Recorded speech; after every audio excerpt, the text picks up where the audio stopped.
เมื่อลูกน้อยเข้าสู่วัย6 เดือนนะคะคุณแม่คุณพ่อมักเลือกให้อาหารเสริมเพิ่มเติมจากนมที่ได้รับแล้ว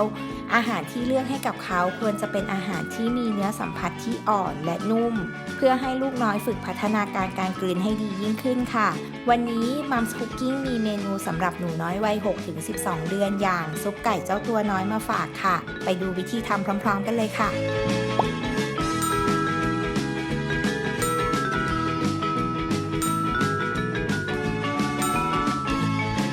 เราจะเริ่มจากต้มน้ำซุปนะคะ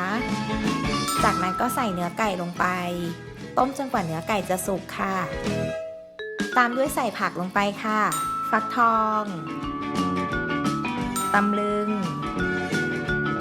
แล้วก็ต้มต่อไปนะคะ จนทุกอย่างสุกและนิ่มดีค่ะ พอทุกอย่างสุกนิ่มดีแล้วนะคะ ก็ปิดไฟยกลงจากเตาค่ะ จากนั้นพักไว้ให้เย็นสักครู่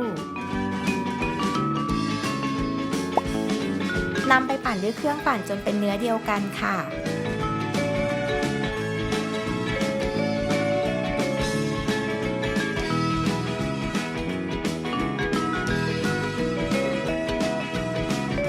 เสร็จแล้วก็ใส่ถ้วยแค่นี้ก็พร้อมป้อนหนูน้อยแล้วค่ะ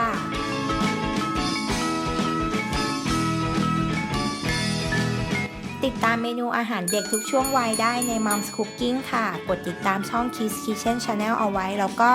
อย่าลืมกดกระดิ่งอัปเดตคลิปของเรากันนะคะ